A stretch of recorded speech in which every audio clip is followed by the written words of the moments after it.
Hi, I hope you're doing well.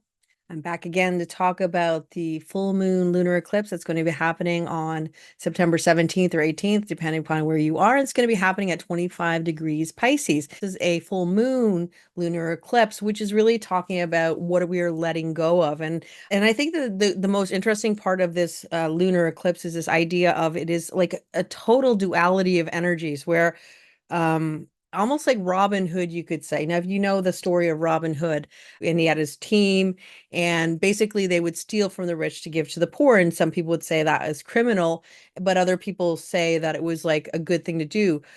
But where you stand on that side of the coin is basically up to you. But ultimately, it is this duality of there is one thing that you are taking from something, and maybe it's not sort of the best way of doing things, but you're also giving something in the other perspective. And we see that we have the sun in the gate 6 line 4, and that is in exaltation. And we have the earth and the moon in the gate 36 line 4, which is the opposition, and that is in detriment. So we have an exaltation and a detriment right in those two energies, like the most powerful energies of the whole eclipse. And it's kind of working together, more marrying the energies. And what is it actually saying? Well, ultimately, it's saying that in order to do good, sometimes, it's the Robin Hood style of things. So if we break it down and we look at all the energies and how they're sort of playing into each other, the first thing we see is that the Earth and the Moon are in the gate 36 line 4 in detriment. This is a very, very interesting line. It's called the line of espionage, or gate 36 line 4 is the line of espionage. And it really is this idea of finding out information that is really, really helpful for your life. And so this can be part of this eclipse. Now, the one thing that I think is really interesting is that we know that Neptune has been sort of moving through the gate 36 for, the last year or so, and even into last year, 2023 as well. And what it's doing is basically it's shielding what it's doing in the background. It's keeps a veil over what's really happening, chaos and crisis. And so when Neptune moved into the gate 25, we were able to see a lot more. The chaos and crisis that we see are usually connected to the gate 6 because it's in opposition, and it's basically talking about conflict.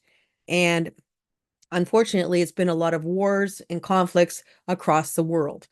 So this has been sort of what we're looking at. So on October 27th, 2023, we had a full moon lunar eclipse. You could say that potentially these are connected because at that point we had Neptune in the gate 36 line 3. Now, the gate 36 line 3 is something that's kind of interesting in that it is called transition. And so it is the point at which the decline has exhausted itself. It's like you're at the brass tacks of things. You are at the end of something. You are at the end of a cycle. You cannot do any more in the cycle, and now you have to move on. And that's what this lunar eclipse that happened in October of 2023 was telling us. And now we're looking at September 2024, and we're saying, okay, now we're moving into the 36 line 4, and this is where we're beginning a new cycle. And what this truly brings is this idea of moving in a new direction, starting a new cycle. So if we move back to the themes of the gate 6 line 4 and also the gate 36 line 4, we look at the duality of the gate 36 line 4 is espionage. It is the beginning of a new cycle. It is the beginning of something new. And how this new beginning comes is that it is coming from this idea of secret information. It is coming from this idea of knowing something that can sort of give you a leg up. Now, when the gate 36 line 4 is in detriment, as it is with the Earth and Moon in there, we get the information that we need for the change that is coming. And every change that we have, or anything that is new to us, is we're always going to be an experience. And that is sort of what the gate 36 is really talking about, this inexperience for the new. And that doesn't mean it's bad, it doesn't mean it's good, it just means that you don't have the experience. And when you get the experience in the future, then it's a tool you can use going forward in your life. And that's sort of with all experiential energy. But when we go to the detriment, it's really talking about crisis knowledge that is available to others for a price. And so what this is really saying is that somebody could be in a situation And I'm talking about this globally, but you might even have this kind of thing work out in your life in some way or at work or something like that. We do have like tribal energy. Venus is in the gate 32 line 4. We have the sun in the gate 6 line 4. And we also have Jupiter in the gate 45 line 4. And so this is really talking about the Maya, the material world, tribal energy. And so that is all focused around the will center, which is about abundance and the money we make and how we support ourselves in the world. And so this is really talking about somebody who can see that there is a change coming in their life. And so they know that you could say the ship is sinking and they know that they don't want to go down with that ship. And so they're going to give this information, sell this information, or do something with something that is very important, very sensitive, that is very impactful. They're going to use that information to sort of save themselves. So you could liken this to the idea of somebody who is has done some sort of a crime, but what they do is they do a plea deal so that they will get a lighter sentence. And so they will, do testify against somebody who, is maybe the bigger criminal, you could say. And then in that case, this person who's testified against them gets a lighter sentence. The other person is, obviously going to pay the price for this person who is sort of selling them out, you could say. So this is the energy we could see, but what it's bringing is this marrying, like I said, of the exaltation and the detriment. So we have somebody or some kind of energy where we have secrets that are being bought or secrets that are gotten in some secretive way and maybe not always the most upfront way. But the other perspective is that these are secrets that could change the trajectory of conflicts, we could say. And so it is information that is very valuable and it can really make a difference in the world for conflicts because we have the gate 6 line 4, which is really about diplomacy. It also brings a perspective of knowing that you have done everything you can fighting, or the person that you are in conflict with, basically they are weaker than you and you have already won, and yet you're still continuing to hammer away at these people. But what it really says is that this brings the wisdom to say, okay, let's have some grace here. We have come to the point where this is no longer something that needs to be done because I know that I have won here. And this is an acceptance of winning and understanding that now the only way to move forward is to find a diplomatic solution and plan to bring peace, basically, because the gate 6 can be, it can be conflict, but of course it can also be diplomacy and peace as well. And so this is what it's bringing. Then you bring Venus in the gate 32 line 4, and Venus is about abundance, relationships. It's about what you do for a living, decadence, the things that give you pleasure. And so what this line is saying, it is right is might. And that really talks about whoever has the money has the power.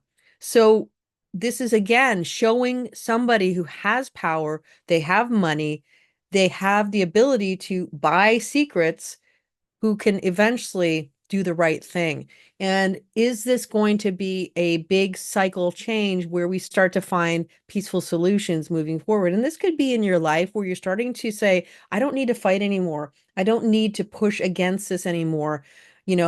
I can actually have a peaceful solution. We can agree to disagree, or we can find a diplomatic solution to move forward. So we have Neptune in October 2027, basically saying, the point at which decline has sort of hit its limit. It's basically, propelling that energy forward. Now we move into 36 line 4, and this is where the real cyclical change comes into play. And then we start to see movement in a different direction. It is no longer the same as it was before. It has to be something different. There's no choice but to go forward. We can't go back anymore. We also have Jupiter exalted in the gate 45 line 4, and this is really bringing this idea of using, again, leadership, power, abundance in a way where we are bringing higher principles, we're bringing better things into the world. And so this is where leaders are pushing for better solutions and better things for the people, which is really a nice thing to imagine, because that's not always been the case for the last little while. And really, that's not always the case historically. Mercury is also in the gate 64 line 4, and what that really talks about is this idea that the gate 64 is called the gate of confusion, and a lot of times we get downloads and we don't really know what they mean, and or it could be just like past experiences, and you don't have the clarity of why did that even happen, and why did I have to go through that, and was it of value to me? And you sometimes you think, well, maybe it was no value. Maybe it was just like, just flailing in the wind, and there's nothing that will come of it.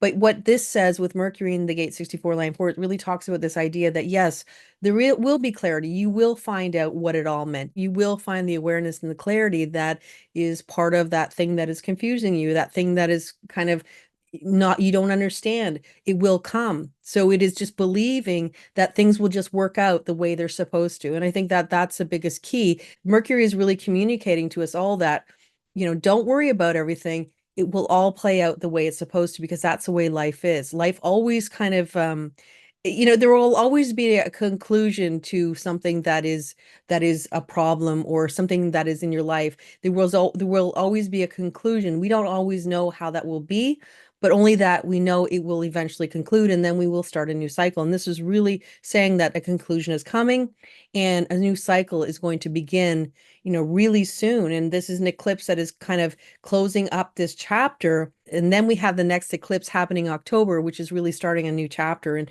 truly getting into something brand new and a new cycle. And then finally, you have Mars in the gate 52 line 5, which is an interesting place for Mars. Now, Mars is in detriment in a couple lines in the gate 52, but in the gate 52 line 5, it is not neither in detriment nor exaltation, so it can play out both ways. But ultimately, what it is really saying is it's a really important message, especially when we have this potential to actually kind of stumble upon information espionage, this information that the line of espionage 36 line 4, this information that might be helpful in your trajectory in your life moving forward.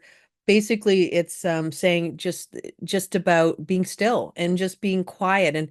And I don't normally talk about I don't normally ever suggest that anybody should go on social media, because it can be a quite toxic place. But the one thing I will suggest for this, only because of this ability to sort of engage with information, and maybe that's the price you're going to pay to deal with the social media and the potential garbage that is also there, as well as the information that you need.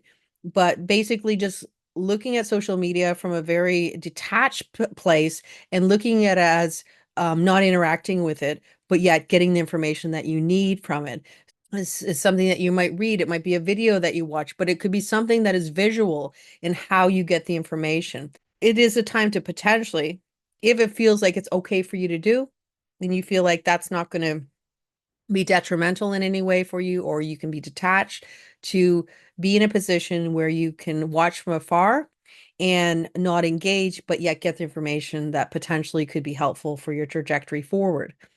And globally, this is something that we might see on the world stage happening, where we see world leaders, especially Venusian world leaders, because of the yin or the feminine energy that Venus brings, kind of making these kind of moves that are in some way improving the trajectory of the world, because of information that was gotten maybe not in the most straightforward way, but because of this information, changes can happen to make a positive contribution to the world around us.